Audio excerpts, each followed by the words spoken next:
Oh, man. Oh, man. There's been a lot of stuff going on around the club. A lot of negativity. Another home loss. It hurts. It's tough to be a Tottenham fan right now. I'm not going to lie.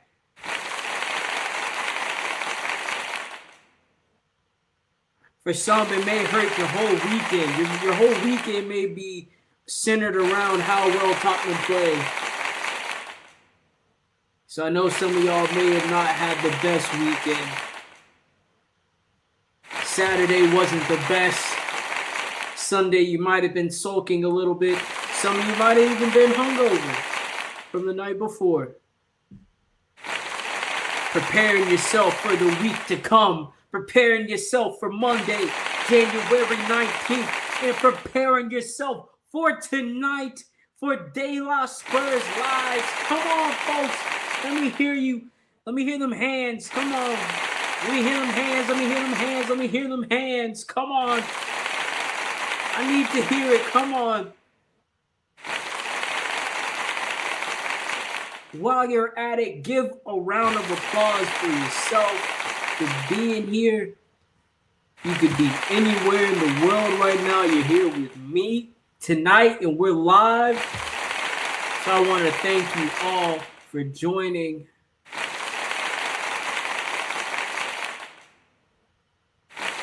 It ain't easy coming up and talking about Tottenham right now, but I'm going to do it for y'all. We're going to do it right now. We're going to come to you live. Where's my big-ass beautiful face? There it is. How you doing, folks? It's De La Spurs, the host for tonight. Thank you for the round of applause. I appreciate it. I appreciate it. We're going to go ahead and get this started right away. We're going to be talking about everything from the home loss to West Ham to the preview in the next game tomorrow against Borussia Dortmund. We're going to see everything. Thank you for the round of applause. Thank you for cheering for yourselves, for being here. Thank you for being here tonight with me. Only want to take an hour of your time, not taking too much time. You know what I'm saying? I'll let you guys get to your nights and everything. But the next hour can be dedicated to De La Spurs. I want to thank you all for joining me.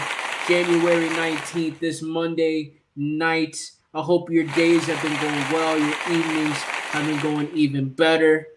I hope your week is starting off well. I hope everybody's getting a strong start off to the week. I know Mondays can be a little bit low, be a little bit slow for you, but you're here with me tonight, so hopefully that'll be the pickup that the beginning of your week needs.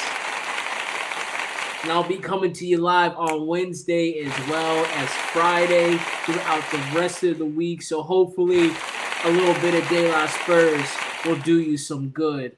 Thank you all. Thank you so much. Let's go ahead and move right to the logistics. Let's see here. I'm going to ask you to like this live stream and subscribe to the channel. All right. I'm going to be posting when I'm going live, which days I'm going live. I usually post a little bit earlier in the day, give you time to prepare, to set up that hour of your night for De La Spurs. Go ahead and tell your family, your loved ones, hey, I know we got this going on. I know the kids have soccer practice. I know I got to cook dinner. I know we got to go over this stuff, and I got this meeting going on. But for the next hour from 6:30 to 7:30, Monday, Wednesday, and Fridays, I need everybody to leave me alone. Or you know what? Actually, no. Scratch that. I need everybody to come in here with me because I need the viewers, right? So I need everybody to come in here with me.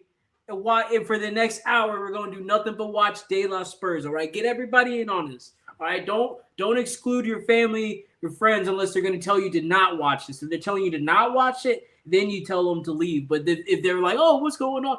Tell them to come and watch the show, Come and join this greatness, all right? Come be a part of De La Spurs, all right? And the first step to doing that is liking this live stream so this algorithm just go ahead and start kicking in the rhythm. Go ahead and leave a comment on this. Tell me what you think about the live stream content I'm talking about, what was said. Have your opinion. Of course, have your opinion. Leave your say in there. If you don't even want to talk about anything related to the video, you just want to talk about your day because you feel like it, you can do that too. I don't care. Just put something in the comments so we get this algorithm going. Go ahead and leave a like on this stream. Subscribe to the channel, please. The more people we have in on this train, the better. All right? The more views we have on the view train. Got to get this view train going. We're still in the station, folks. So let's go ahead and about to take off. So let's go ahead and get this. Go ahead and like and subscribe and everything. Do the logistics for me, please. Thank you so much. We're just going to go ahead and get right into it, folks. We got a lot to talk about tonight. Obviously, we're going to be going over another big and disappointing loss at home to West Ham. I can't believe I'm having to say this, but we lost to West Ham, one of the worst teams in the league this season. They came to Tottenham Hotspurs, and of course, what do you have? You have Dr. Tottenham, paging Dr. Tottenham. We need you. You have a team here, one of the worst teams in the league, that hasn't won a game, hasn't won an away game, and I don't know how long. Hasn't won a home game, and I don't know how long. We're going to be going into it. I'm going to be diving into this because we just really need to dissect just how bad West Ham was. And the fact that they were able to come in here and get a win. They're able to go into the toxic toilet bowl of Tottenham Hotspur Stadium and get the win. We need to go over everything. So I'm going to pull up West Ham stats, their record, our stats, our record, how we face up. We're going to get into all of that. Where Frank went wrong. Obviously, he went wrong. I mean, I'm going to talk about that. That's usually one of the subjects I hit, but I'm going to let you know that right now. He got it wrong. The fact we're even losing to this team, the fact that this team even looked as good as they did against us is testament to just how much or how wrong he got it.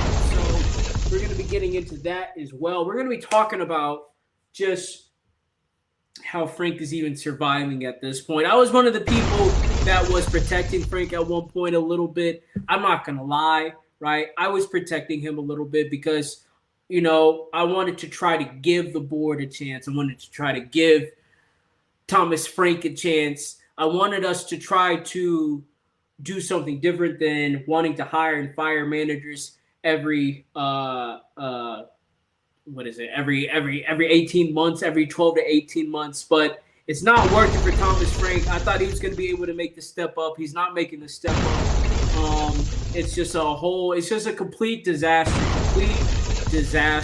So I don't know how he's surviving, but we're going to be talking about it. We're going to be talking about what their role in this is, because they do have a role in this, as much as everybody wants to blame Frank and say, oh, it's him, his tactics are terrible, all this and that. The board has a lot to do with this as well. So we're going to talk about their role and just the standards of this club and just how low the standards have fallen. The standards are just completely in the toilet. And I think that's why we see the fact that this level of incompetence has been accepted for this long, and that this level of failure has been going on for this long. So we're just going to be talking about that too. We're also lastly going to be previewing tomorrow Champions League tie, Tottenham versus Borussia Dortmund. What this means for Frank going into this game. Obviously, what appears to be, and I know we've probably thought this before, but what appears to be the very last leg he can stand on. If he doesn't get a performance out of the players, definitely has to probably get a win at the least. If he can't get anything like that, he's gone. It's going to be over for him. So we're going to be getting into all that. So let's just go ahead and dive right into it. West Ham 2, Tottenham 1, another home loss Let me hear the boos. Go ahead and get the boos out. Bring on the boos. Come on, man. That was terrible. Terrible performance. Let's go ahead and pull everything up on SofaScore. Um, also I just want to be as clear as well. I wasn't able to find a cord to connect to the other monitor that I have. It's literally sitting right behind the laptop, right behind the camera. You can't see it, but I know it sucks. I gotta find some sort of. I gotta do something. I don't know, because I can't waste this monitor just being here. This monitor costs a lot of money. All right, fucked up when I bought it. All right, so everybody just shut up. All right, just shut up. Just let me figure it out, so you don't have to look at my dumb face trying to read all this stuff. Okay. All right, so just to kind of get into everything, just to kind of set it up before we get into the starting lineups. First of all, this was, again, an example of Spursy Tottenham, all right? This team was one of the worst teams in the league. They are, just as far as the personnel they don't have any star power, really no player of any warranting any merit other than Jared Bowen, to be quite honest. Like, Louis Paqueta was out. Jared Bowen, I'm pretty sure he wasn't even playing either. So 2 of their best players were out. That squad was, I don't want to say decimated like our squad, because I think we are going through a little bit of an injury crisis. But, like, you want to talk about just not having anything to really, just having no ace up the sleeve, nothing. West Ham is one of those squads. They have nobody. Their starting 11 isn't even that good. And then you want to talk about going to the bench, which are players that are not even good enough to get into that starting 11, right? The fact that they were able to come in to the toxic Hotspur Stadium, the toxic Toilet Bowl Stadium, were able to they were just bopping the ball around. I could not believe what I was watching at a certain point. I couldn't believe what I was watching. Right, I wake up early in the morning. This was I think it was a 9 o'clock game, so not too early in the morning, right? But, probably one of the first things you're doing in the morning is watching this game, right? So first thing I'm doing in the morning, watching this game, taking my time to do this, I'm thinking,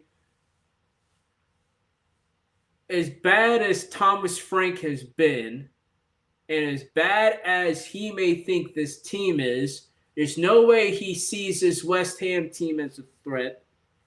And you think we would be on the offensive foot from the get-go. The fact that we're still struggling against these teams, we're sitting back against West Ham. Oh, you know what? All right, let's just go ahead and hold on. All right, starting lineups as follows. We have in goal, Vicario. All right. All in the back line, we have Pedro Porro, Christian Romero, Van de Ven, and we had Ben Davies that eventually had to go off due to injury. In the midfield, we had new boy, Conor Gallagher, and Archie Gray coming out on the field.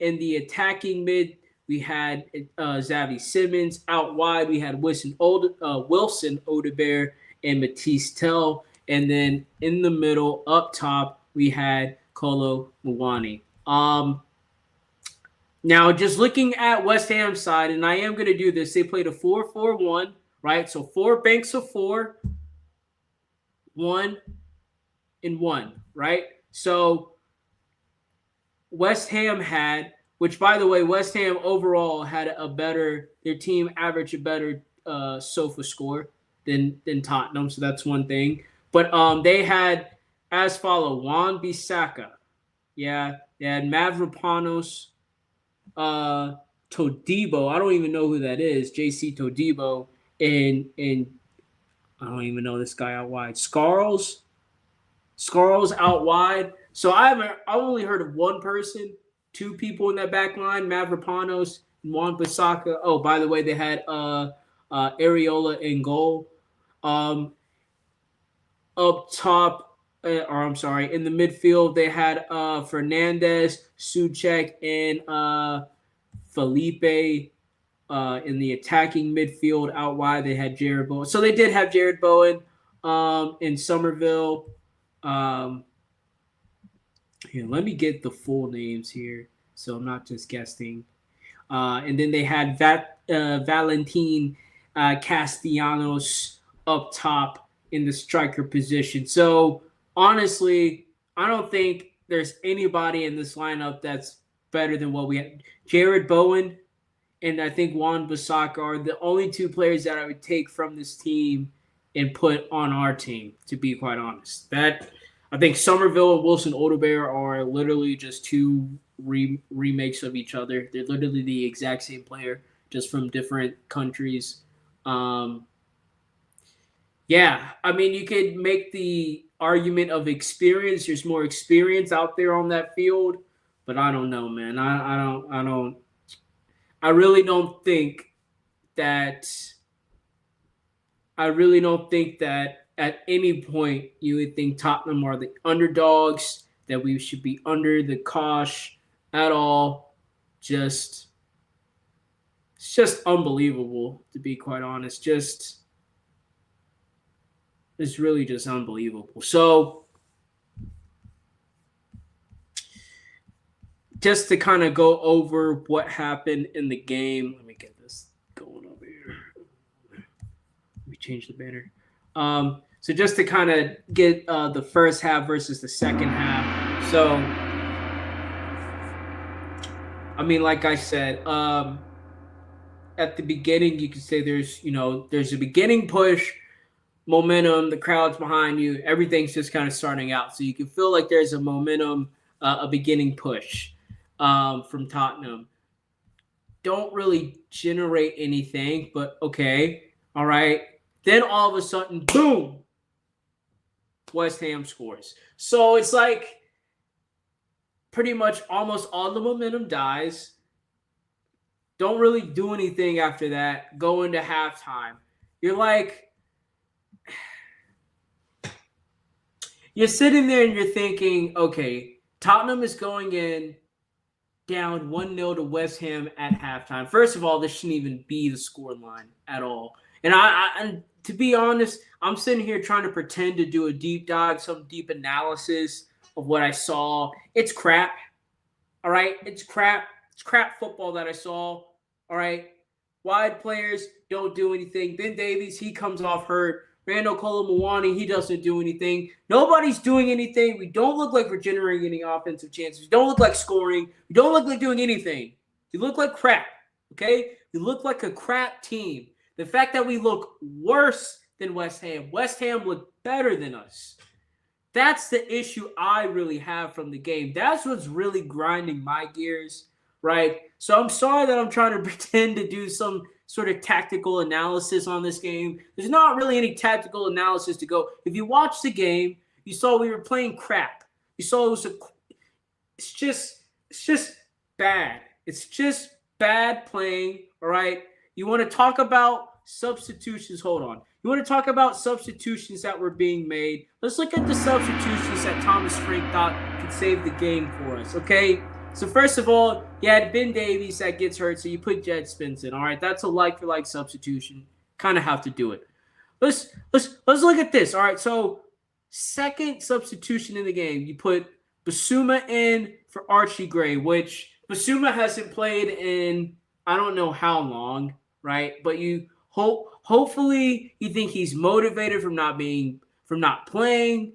And not being a part of the squad, pretty much being ousted. So you think, okay, maybe him wanting to be motivated will bring something to the squad, right?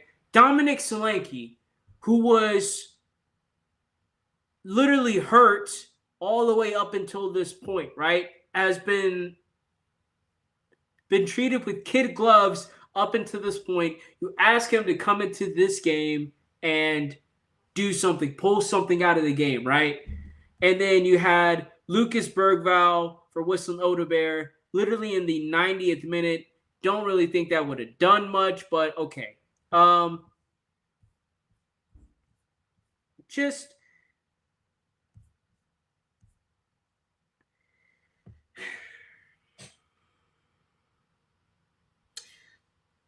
and then I also want to mention this as well. Callum Wilson. Callum Wilson, I'm sorry. Callum Wilson comes in the not extra time. I think maybe has a total of 2 or 3 touches on the ball. Gets the game-winning goal, and that's it. He comes on. Callum Wilson can come on and be the X factor against your team. If Callum Wilson can come on and be an X factor, only get 3 touches on the ball, but have probably the 3 most crucial touches on the football to beat your team in the late stages of the game when you're tied against West Ham, that's an issue. That's it. That's an issue. But just to go back to our subs, right? First off, I don't know. I get the Basuma. I get the Basuma sub, right? You need somebody that's kind of a like for like sub for Archie Gray. I think Basuma's better on the ball than Archie Gray. Again, you're hoping that he's more motivated, but he hasn't been playing. So he's a professional football player. He always needs to be up for every game. But to be quite honest, he's not in the flow of doing things. He's not like, he's not up for it right now. He's not ready. So you have a player that you're subbing who's not ready. Same thing with Solanke. Solanke was injured, right? So you have a player that's automatically, physically, it's just not up for it right now. Mentally, he may be there, but even then, same scenario as Basuma, right? Hasn't been playing games. So physically, he's not there. Mentally, you don't know where he's really at. He probably wants to play. He probably wants to get out there, but is his mental sharpness up there to the level to where he's boom, boom, boom, boom, boom, right? And then you have Lucas Bergvall, who was also hurt as well, but he's been playing more regularly, so he's kind of more of an integration getting into things. You're bringing on 3 players that have not played recently. 2 of them have been away from the squad for more than a month, more than months at this point. And this player just came back from an injury, right? And we have who else on the bench? We had Destiny Udogie, Kevin Danso, Rado Dragusin, and Dane Scarlett. So you really only have one other attacker, which is a striker. Other than that, you had Udogie and then 2 defenders. So really 3 defenders, a goalkeeper, and a striker. So, and yes, we're riddled with injuries. So, he doesn't have a lot to choose from. But just the fact that you're choosing these players as your sub to bring to lift and bring something different to the game is just, I don't know, man. It's not a good sign. And we'll kind of talk about the whole Solanke coming back, because Solanke came back. He's coming back. We're putting him in the Champions League squad as well, but he's not in any sort of form that you think you would actually need.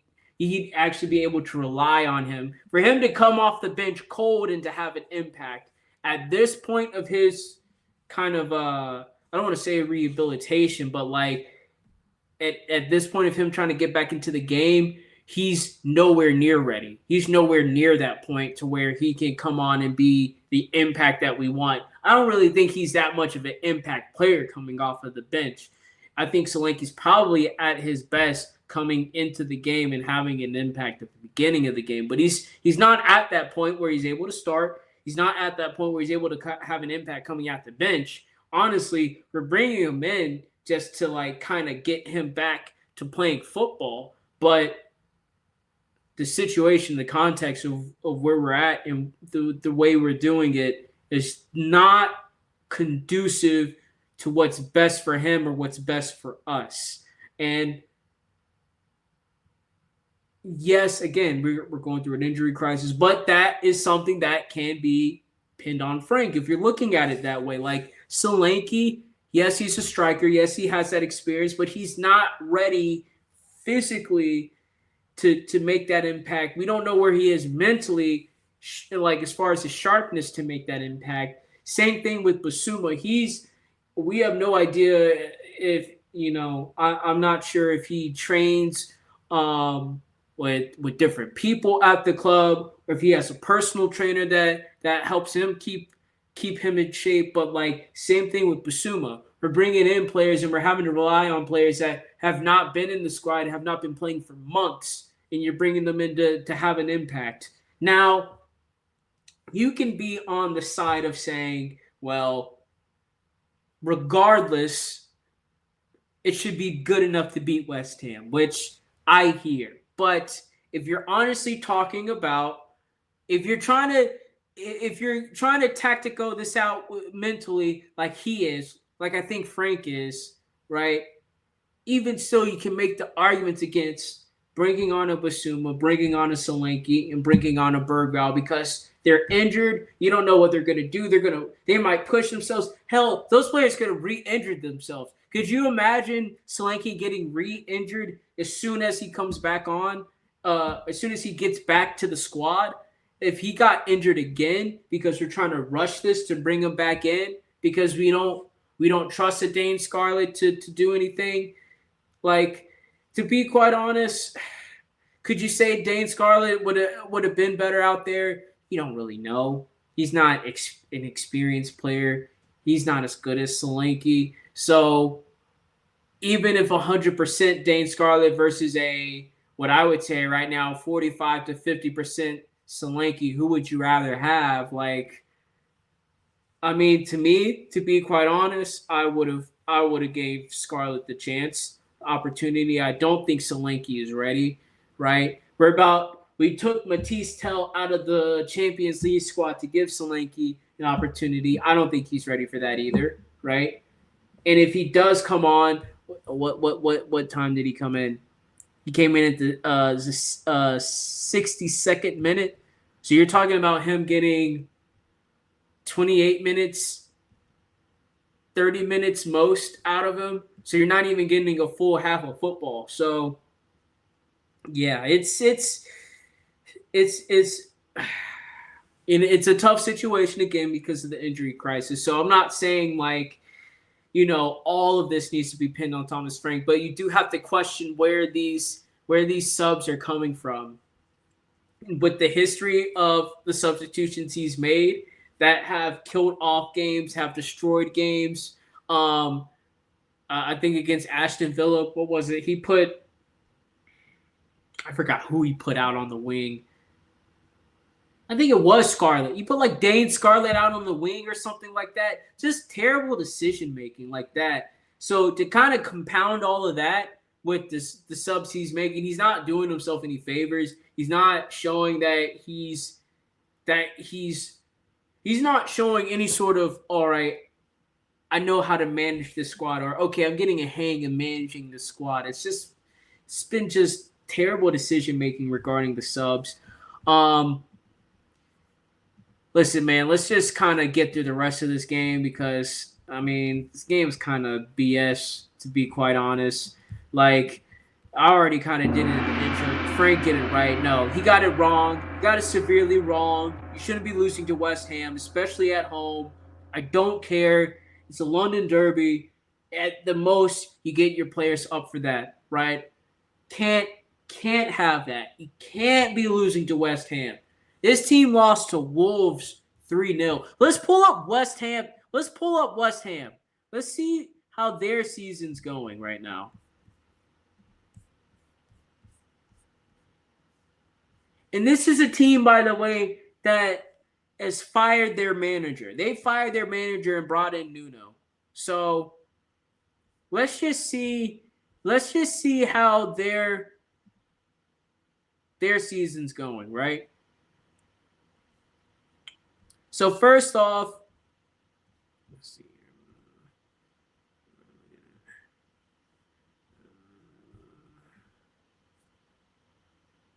So first off, their record is 4-5-13. They've won 4 games, drawn 5, and lost 13 games. They are minus 20 on goal differential with 17 points. They are in a relegation battle. The team behind them, Burnley, in 19th place, has 14 points. The team in front of them, Nottingham Forest, has 22 points. So West Ham is fighting to get out of relegation right now.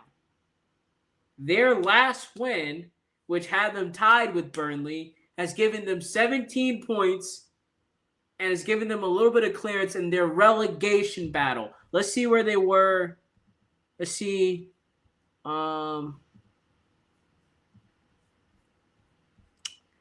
This month, we're just looking at actually, no, not looking at this month. We're looking at their last 6 games in the Premier League, not including Tottenham. So their last 6 games, they lost to Nottingham Forest, the team they're in the relegation battle to. They lost to them 2-1. They lost to Wolves, like I mentioned before, 3-0. They drew with Brighton 2-2, which is a solid draw. They lost to Fulham 1-0. They lost to Man City 3-0. And they lost to Aston Villa 3-2. If you want to even go back farther than that, they drew to Brighton. They drew to Man United 1-1 each in both games. They lost to Liverpool 2-0. They drew to Bournemouth 2-2. They beat Burnley 3-2, which is a team they're in a relegation battle with. And they beat Newcastle 3-1, which was, you can consider, one of their fluke wins that they have a season, right? One of the fluke wins they have against a big team, right? Going beyond that, they lost to Leeds, lost to Brentford, lost to Arsenal, drew against Everton, lost to Crystal Palace, lost to us, and lost to Forest. They beat Forest. So you're talking about a team that in the Premier League, they haven't won in 6. Honestly, we could go back and see what their home record was. Let's see and go back what their home record is. Their home record right now is 2-1-8, right? They haven't won a game at home in their last 5. They only have 7 points at home, which is not that far away from our 9 points at home. We only have 1 win in our last 5 games. They have no wins in their last 5 games at home. You look at their away record, right? Tottenham, one of the best away teams, right? 18 points away from home. We're 5-3-3. Away from home, West Ham is 2-4-5. So you compare 2-1-8 to 2-4-5. They've only won 2 home games and 2 away games this season. That's how bad West Ham is. And they were looking like they were passing the ball around us. The same way Aston Villa were connecting these 1-2s in the spaces, in the midfield, finding space. They were doing the exact same thing against us. How is it that Aston Villa, Bournemouth, West Ham, Wolves,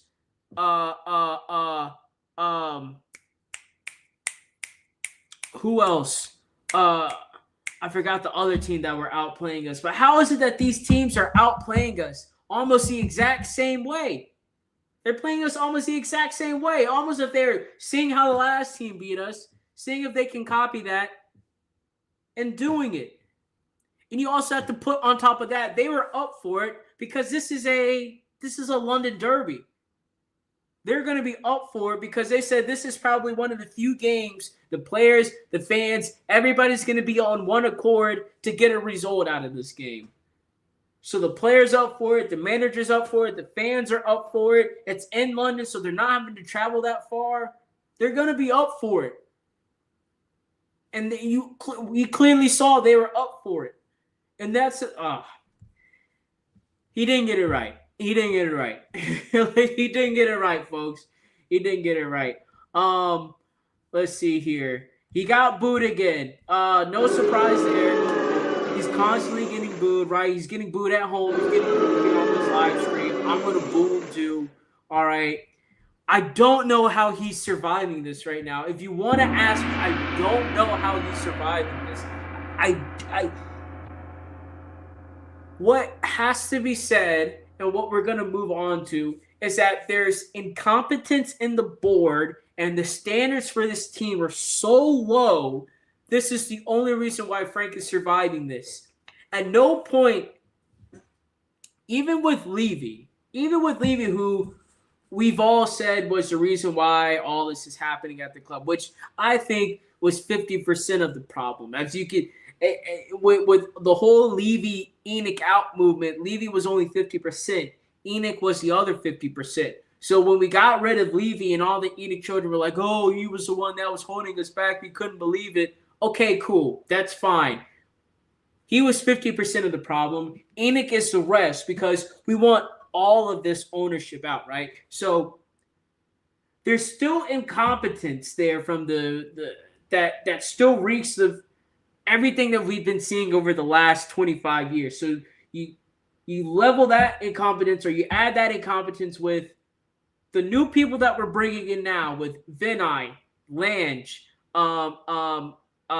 I forgot the new guy we brought from Man City, right? But with Vinay, Lange, right? Vinay, who's now a CEO, he's now the CEO at Tottenham, right? You had Lange, who is who is running this recruitment right now. You have Thomas Frank. You have the Enoch children. All of this is just an amalgamation of just pure and complete, utter lack of planning, lack of execution, lack of understanding of what your job is, what your role is, what you want out of this club, what you need to achieve, and how you need to achieve it. So you tie that all together with just where the standards are with this club, right? With us recently finished 17th, all right? I get it. We won a Europa League trophy. That's great. You know what? There's teams in Spain like Sevilla, not Valencia, Villarreal, things like that, teams like that win the Europa League, that are mid-table or close to relegation, that can win it. You know what that's called? You know what we win on? It's called a cup run, okay? People thinking that the Europa League is an amalgamation of the progression and growth of this club, you are lying to yourselves, all right? We went on a cup run, right? We went on a cup run when we saw that the competition we had in front of us was feasible enough to beat. Even with the injuries we had last season, even with the terrible form we had in the Premier League, we said these are still teams that we are able to beat. And then when we were in the final with Man United, it was honestly a 50-50 toss-up. But all we said, as long as we could get to that final, we'll take the 50% chance of winning, and we'll go in with that.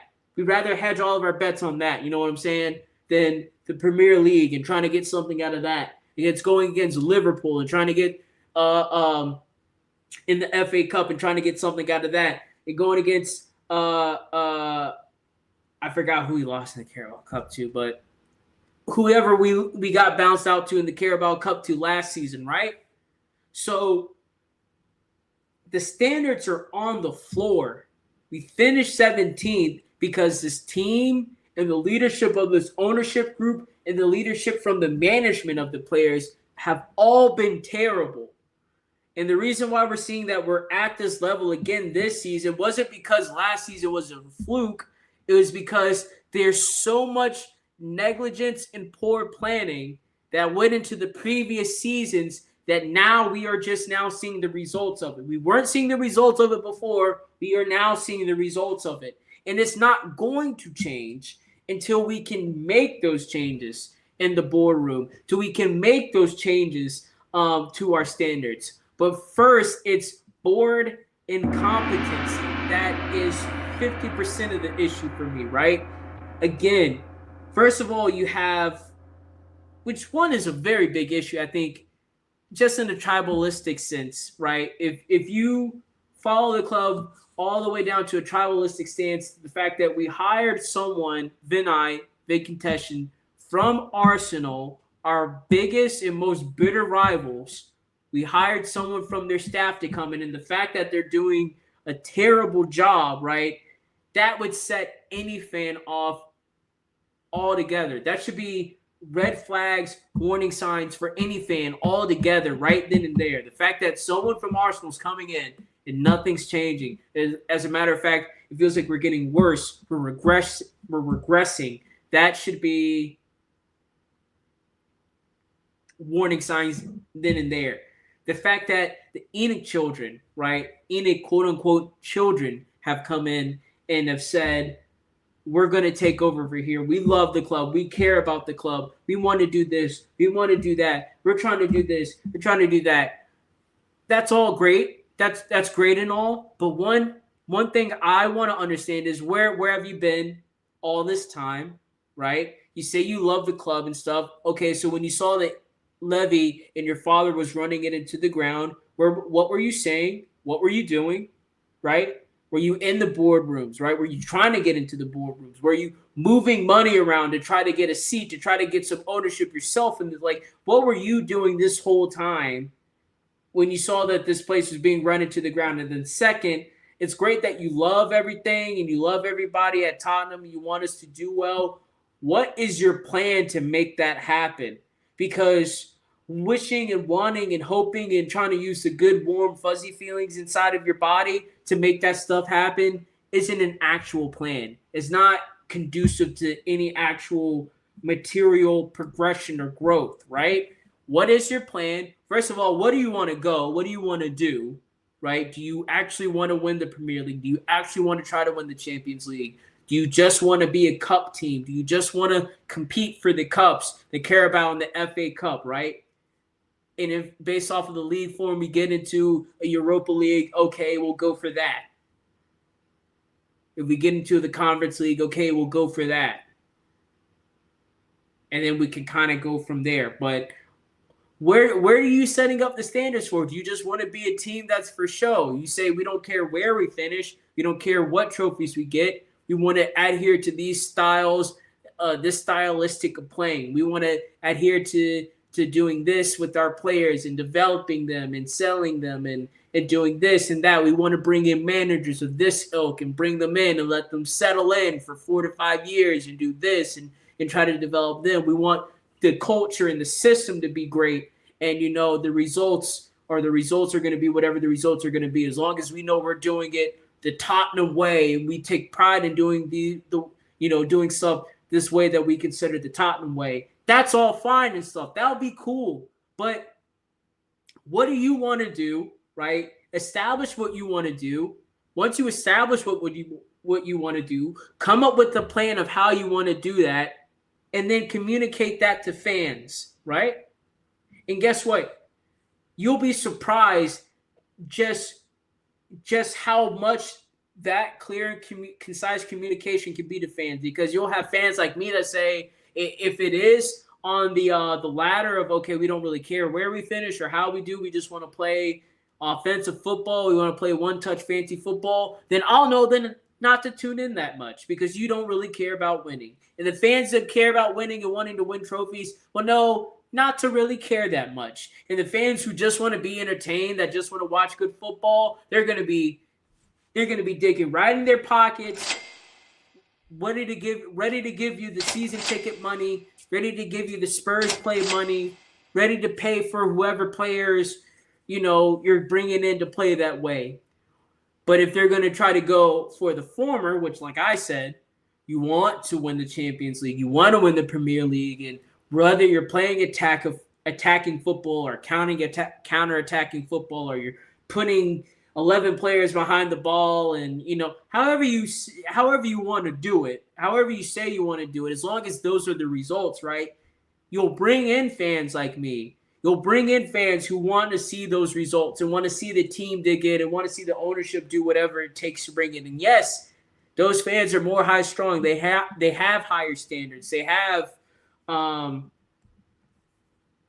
on, sorry. They have higher standards. They're more high strung. They want to see this and this and this happen. But you know what those fans can also say? If we see that the board and everybody does everything in their power to do what they can and the team falls short, guess what? We don't blame the board. We don't sit there and say, oh, this is the fault of Enoch and all this. Yes, the loss is still on your feet, but we don't blame you. We could say, oh, it was some players, because at that point you could say it was individual errors. It was individual effort. It was manager decisions. It was tactical decisions. Did we set up this way? It was injuries. It was the weather. It was this. It was that. Whatever the excuse, or I shouldn't say excuse, but whatever the reason the fans faced to then, if we know that the board was doing whatever it took to get us to that point, and we got to that point, then we know that we can't necessarily blame the board then, right? But that, again, we're just talking about fans that just have that standard of wanting to win the Premier League and Champions League. You know what I'm saying? So, the other 50% of what I think the issue is here is the standards. We have no standards here at the club, right? You topple that with there's no leadership, there's no clear direction of where we're going. That's why you're just seeing just absolute trash gutter football. The manager continuing to lose games, especially at home, over and over and over and over again, and you see the board just not doing anything about it. They say, no, that's our guy, that's our man, we're backing him, because they don't have any actual standards for what they want to do and what they want to achieve and how they're doing it, right? So you would say for a board that's trying to build after Ange, build after winning a Europa League, what that platform looks like and where you want to go, right? I think any manager that you decide that is doing what Frank is doing right now would have lost their job already, or is where Frank is now. They would have probably been there a lot earlier in the season, right? But I think anybody can attest to that if you set the standards, okay, we're trying to be better than what we were doing with Ange, and we're just going to apply all that to Thomas Frank. Thomas Frank would have been gone. He would have been gone. Been gone. Been gone. He would have been gone. He would have been out of here. He would not be coaching this game against Borussia Dortmund tomorrow. It'd either be an interim manager, or he would have gone out and gotten the manager that we planned to use long term. However, whatever the plan would have been, we would have had that going then, and Thomas Frank would have been out. So there's no standards here. That's why we keep allowing Frank to lose these games. And I'm sure at this point, when we're at rock bottom, we are literally, are we in 17th again? Hold on.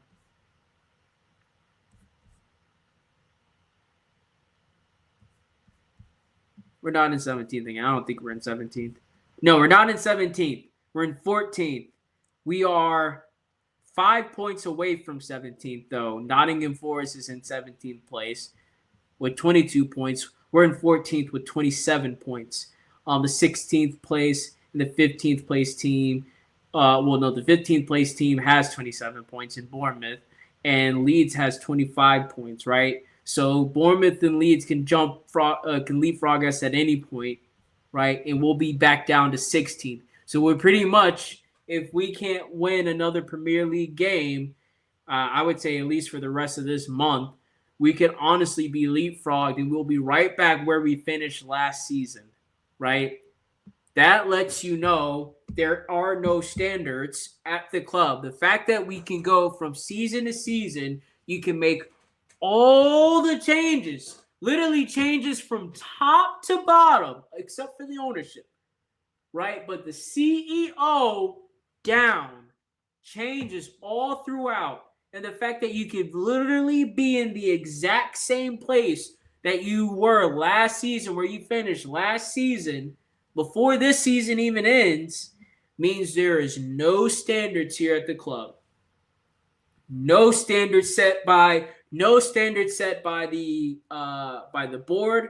No standards set by the CEO. No standards set by the director of football. No standards set by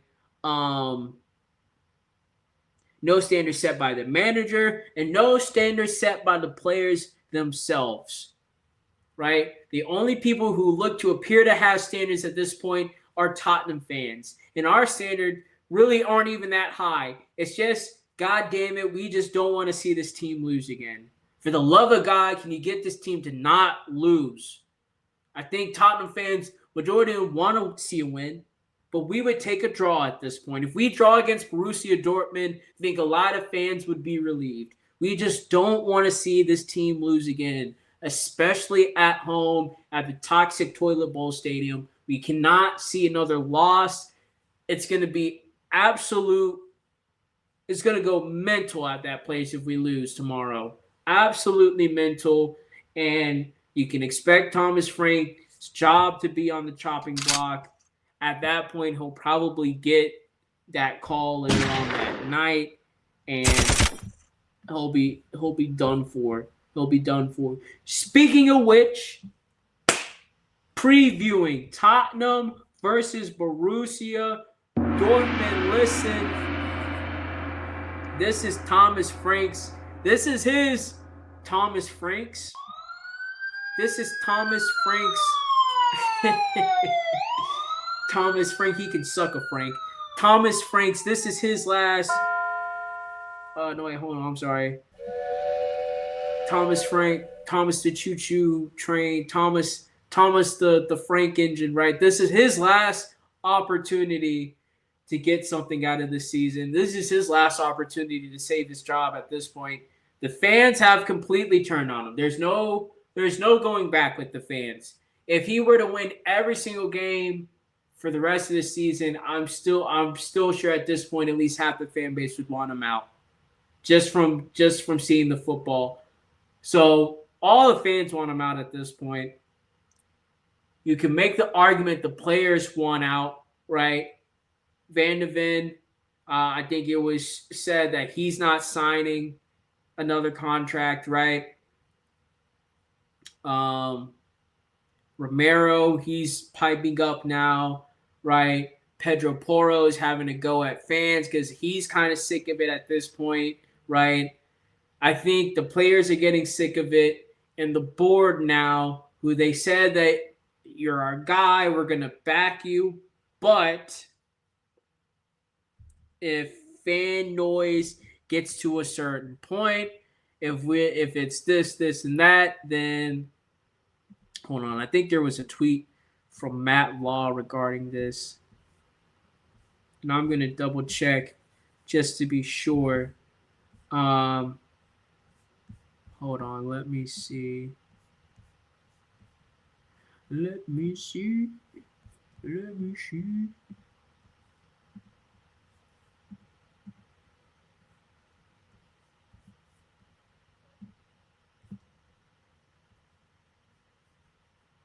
Okay, you know what? I'm not going to be able to find the tweet. But there is a tweet from Matt Law pretty much saying that the board, we're at that point. And, yeah, fan noise is already there. So they're saying if we can't get the results, the fan noise is going to get so loud to a certain point that they're going to have no choice but to fire him. So the board has pretty much let him know, like, hey, Borussia Dortmund, we get it. There's injuries. I think there's some about 10 plus field players that are injured for Tottenham that are not going to be available for Borussia Dortmund in the squad. It's rough. It looks like we're probably just going to have mostly kids on the bench. Still got to get results. And you know what? As unfair as that sounds, that's on him because he's allowed it to get to this point. He's allowed it and just has completely had a hands-up approach. His palms have been to the sky all the season, saying, well, oh, the team's not good enough. Oh, it's not this. It's not that. I would want to do this. I hope the team would look like this. Well, the team's not like this. You still have to do something with the squad. That's why we brought you in here for it. If we needed somebody to come in here and complain about how bad the squad is, we could have brought a fan in. We could have brought a fan to be the coach, to be the manager. All right, a fan would be able to say the same things you're saying in the press conferences about the squad not being good enough, the recruitment not being good enough, that you need this, this, and this if you want to get these results in the season. We get that. The reason why we brought you in here is because we want you to try to do something with your mind and your tactics and your coaches to help expedite this process, or for you to formulate some way for this team to play above its weight, to punch above its weight, to get and to progress a lot faster or a lot sooner or ahead of schedule, right? So, or to at least achieve some sort of temporary, low-hanging fruit goal and use that as a platform or leverage to get to the next step. You know what I'm saying? Like, I don't think we were at any point in getting into Europe this season. I don't. But if we would have got into the top 10, maybe that would have been leverage for him to, I think, would at least saved his job for at least another part of next season, right? If he was able to get us to finish into the top 10. I don't think he had enough for Europe, right? But say this. If we were in the Europe positions this January window, I think it would be, the fans would have, well, I think it'd be a little bit of a balance, but I think the fans would still put a lot of onus on the board to get something out of the January window and everything. And he just would have had a lot more in his corner than up until this point, where now he has to face probably one of the toughest teams we're facing in the Champions League this season, and he's going to have to go out there and get a result. And if he doesn't get a result, he's going to be fired. And as hard, as tough as that sounds, as unfair as that sounds, that's the position he's put himself into. And he's going to have to deal with that. So it is what it is. Listen, we don't have anybody to come into this game, right? To be quite honest, I don't think there's going to be a whole lot that we can even get from this game. We're at home, so I think we're going to be good for a goal, but it's going to be like a 3-1 loss, 2-1, 3-1 loss, to be quite honest. Borussia Dortmund are a solid team in the Bundesliga. I haven't watched a whole lot of the Bundesliga, so don't quote me as in saying like they play some fantastical football. If you just look at where they are in the Bundesliga, and we'll pull this up right now.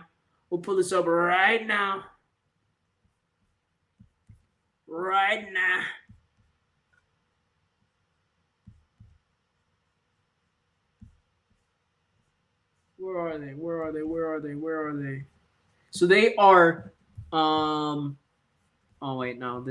second in the Bundesliga. They are 14-8-2 in the Bundesliga. So they've only lost 2 games all season, right? They've won 14 and drawn 8. So even if you don't think that this team can beat us, they are damn sure good enough to get a draw and at least make sure that we don't win, right? So, man. Yeah, like I said, it's going to be like a 2-1, 3-1. I'm just hoping that the players put a good enough fight, and I think they will. I think certain players will stand up in this moment and want to put in a good performance because they're going to be on a pretty big platform with a lot of eyes on them. I think it's a lot different when you're playing a West Ham, when you're playing a Bournemouth, and you're walking into that stadium. I think it's a lot easier to give up versus when you're playing at home. You know you're going to be on television. You're playing in the Champions League. A lot of those players are going to feel like they're not going to be able to give up after the first fucking 20 minutes like they usually do. So hopefully we can at least, like I said, I think we'll be good enough for a goal. But I think we're still going to lose. Ultimately, I think we're still going to lose. That sucks. I know. I'm sorry. I'm a Tottenham fan, and I'm predicting our team to lose. Right? Blasphemous. blasphemous, but it's the truth. We're just at that point. All right, we are just at an hour, so we're about to wrap up. Everything. I just wanted to lastly hit on Thomas Frank's his match reaction interview. There's just a couple of quotes in here again that I just think are just So first off, the first question I think hits pretty hard. How do you assess the game? How do you assess a game like that? Thomas says, emotionally, extremely tough. Try to assess it with a calm brain. I think there's a lot of the same things in this game, like the Bournemouth game. Which the Bournemouth game was what? At the beginning of January? That was like, what, a week or two ago? That was 1 or 2 games ago. Why are we talking about the Bournemouth game? It's like the Bournemouth game. We played a very good second half, pushing, coming back into the game. Why are we having to make a comeback against West Ham? Closest to winning it. On top of it, creating chances, opportunities, dangerous situations in the box. But without having the cutting edge to score, both games would have been, with 2 wins there, would have changed so many things. So right there, he's already trying to excuse himself, saying, well, we don't have the cutting edge. And if we had the cutting edge in those games, we would have won those games. Well, there's an expression. What's the expression? Well, if my aunt had wheels, she would be a bicycle. Like, okay, if we would have scored goals in those games, we would have won those games. Yes, because we only lost by like 1 goal in each of those games. But it just doesn't make any sense. He's trying to excuse himself. He's trying to give himself an out. He's trying to give himself an excuse. Not going for it. I'm not seeing it. I'm not going for that. So, of course, we need to do more. He continues. So, of course, we need to do more. And the 2 goals we conceded in Bournemouth, we already spoke about that. And today as well, we gave them nothing away for 45-plus minutes of injury time. Second half, we gave a chance away in a corner and a goal, which, of course, we can't do. I think the boys worked so hard, did everything right in the second half. I think the first half we started well. The first 15, very well. So even he's pointing out the pattern that literally will play well for the first 10 to 15 minutes, then will completely just crap out. I don't know if the players give up because they're like, oh, we didn't score in the first 15 to 20 minutes, so that's game over. I don't know if he's telling the players to sit back after the first 15 to 20 minutes. I don't know if the players are like physically getting tired or mentally getting tired because that's all they can do. I don't know what it is, but it's so apparent that the first half is only 15 minutes of good. The rest is shit. That's usually when the game goes to shit. And then we're having to play pickup in the second half. And if we're not scoring 4 to 5 goals, if we're not clinical and scoring on the 3 to 4 chances we're going to create in the second half, then we're going to lose the game. He continues. Then typical in the spell that we are in, they score on a deflected goal. We can always discuss a few bits we could have done better before, but it's still a deflected shot. I think we lost. I think we lose control and a little bit of coolness and calmness. I think we were rushing too much. We were throwing the ball away too quickly. All that we got addressed and changed second half. Unfortunately, it couldn't drop for us. So he's really sitting here saying, oh, yeah, but what about that second half, though? What about the second half, guys? We played well in the second half. Well, who cares, bro? If the first half is trash, if you're going 1-2-0 down in the first half, who cares what you're doing in the second half? Especially if you're losing the game in the end. They ask another difficult question. You've had a full week to train. You've spoken about working on the attack. Why is there still no cutting edge? Thomas, I think you can see signs of it. That has really looked right, but of course we can only talk about it here. Bacolo looked sharper. Xavi got into top positions. Matisse as well. Wilson as well. It's good to have Dom on the pitch, but I also think it's a sign that The goal is scored by Kuti, our captain and center back, who didn't have enough chances or cutting edge from offensive players on the day. That, of course, is no criticism. It's just reality. Well, why can't it be a criticism? Why can't it be a criticism? That I don't get. Why can't it be a criticism, right? Because you have all the attack. You almost have all your full attack here at this point. Other than Madison, who's not coming back, and then Kulu, there's and Kudus, right? But he's not coming back. So really, you have a lot of your attack there. Now the attack's not good. I know that. The attack's not good, but you have a lot of your attack there. So why can't you say that they're not doing good enough? Because there's not going to be any player that comes back from injury or that's going to come back and make a 180 and make us start winning games, just magic coming out of his pants or something like that. Like, that's not going to happen. So the last one, or I should say the last two that I wanted to touch on. First, how difficult was it to hear you're getting sacked in the morning from the whole South stand? Thomas replies, I probably had better times. Probably not the best time, of course, but I understand I'm the man in charge, so the blame will go to me. That's fair, no problem in that sense. As long as they are backing the players, doing everything they can to support them and drive them forward, that's what we do. We will keep moving forward. So at this point, he's trying to play a cool face. Well, I know I have to take the blame for it, but as long as they're backing the players, that might be a nice PR answer and everything. But if you want to ask me what he's probably thinking or what he's probably feeling, is that he's feeling the heat, he's feeling the pressure, and the I've had better times is not the best time, of course.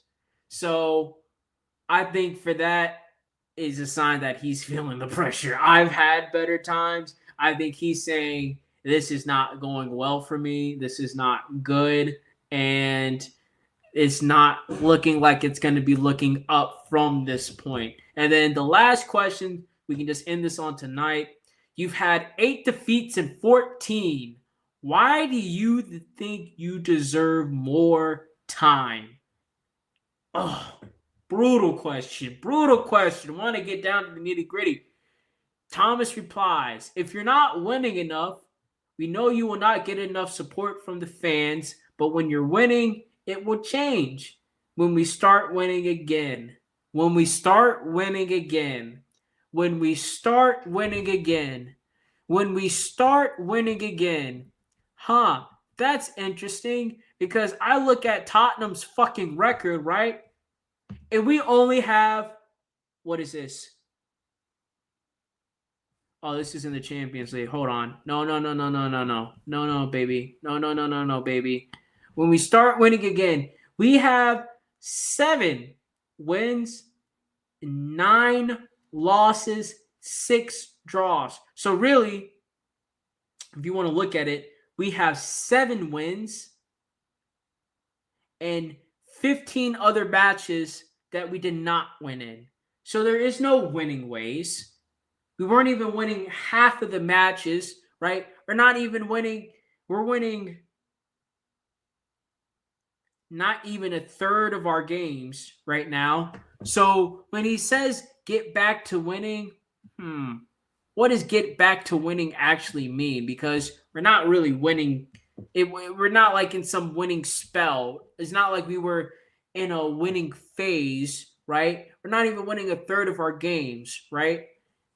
So he continues, which we will do, which I don't believe. I'm not in doubt of that. I think also you can look a little bit at performances. Let's say the Bournemouth and Villa in this game here. If the players stop running or stop doing anything or not working hard, we are not the team closest to winning. So he's really, really trying to hold on to Bournemouth, Villa in this game. I guess because we only lost by 1 goal, or that we look better in the second half. Those have probably been our most positive performances in the second half that we've seen this season. So he's really trying to hone in on those games and say, listen, but we really did well in those games.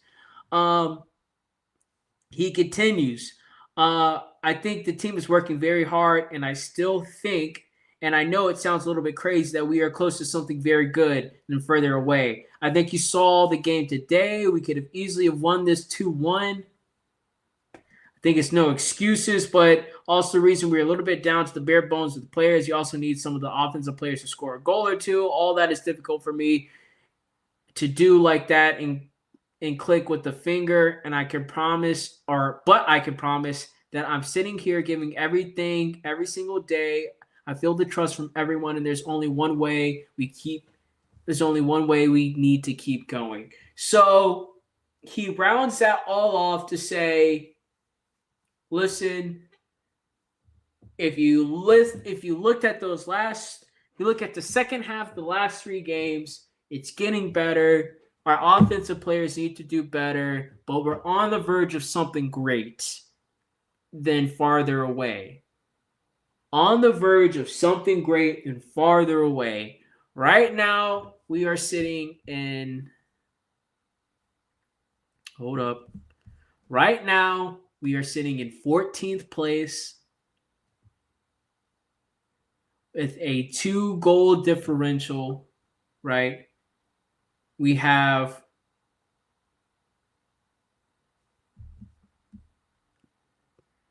2 home wins on the season.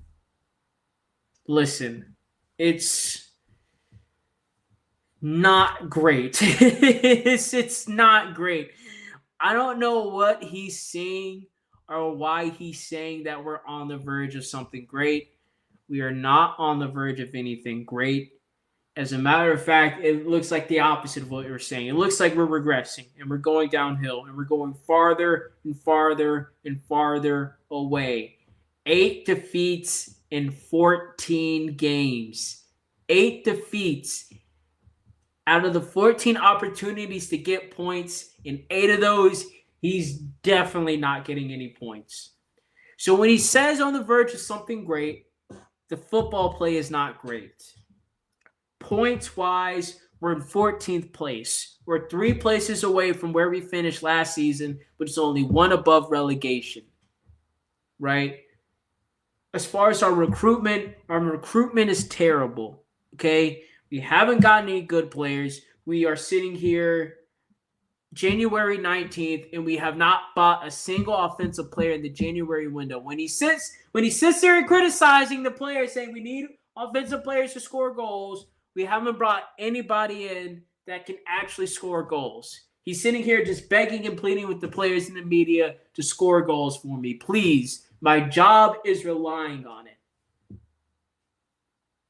You have players like Van de Ven, Christian Romero that are piping up pretty much saying, we're sick of this shit. We're done. All right, this is our spine, by the way. This is the spine of the team. Whenever people want to say who are the good players that we have, Van de Ven and Christian Romero are the first names people bring up. These are the 2 names right now that have been the biggest voices against what's going on as far as the player's perspective regarding what's going on out there on the pitch. Van de Ven saying, I'm not staying here for this bullshit. And Christian Romero saying that not only have I been lied to, but there's people upstairs and the people that I report to that have been lied to. Regardless of if they told me that or not, but somebody and some people are lying. Not that we got it wrong. It was in our best interest. We were trying to give it a good go, but they've been lied to. We have been lied to. The ownership and people up top are coming out to tell us lies when it best suits them. So to be quite honest, things do not look great. We need to be prepared for a very turbulent time coming up as Tottenham fans. Just trying to be honest. Very, very turbulent times. Very turbulent times. But with that, I'm just going to end it here, okay? I want to thank everybody for joining the live stream, watching me and everything. last-second logistics. Go ahead, like this live stream, subscribe to the YouTube channel. I would really appreciate that. We're going to be doing this more. I'm going to be going live on Wednesday. Hopefully we got some news. Hopefully we got some good news. Hopefully it's either a win against Borussia Dortmund or we're going to be seeing some changes. Either or, it should be some positive news for Spurs fans, but we're going to be talking about that all about the Borussia game. What other drama is ready to ensue? So go ahead, like this live stream, subscribe to my YouTube channel so you could be in on it. You get the notification with the next post of when I'm going live next when we're discussing this all. I want to thank everybody again for joining this live stream. I appreciate you all for sharing your nights with me. Went a little bit over an hour, at an hour 18, hour 20 minutes. So I do appreciate you guys sticking with me for a little bit of extra time. Hey, maybe with all this drama going on, we're going to be doing a little bit longer live streams. You know what I'm saying? Maybe we'll be doing an hour and a half, right? When I go on these crazy rants, these diatribes about my displeasure in this club and how it's being run. But again, no doubt, thank you so much for watching for tonight. I will catch you guys not tomorrow. I will catch you guys on Wednesday. I hope you guys enjoy the game tomorrow. Hopefully we get a good result. But until Wednesday, I will see you then. Everybody have a good night. Peace.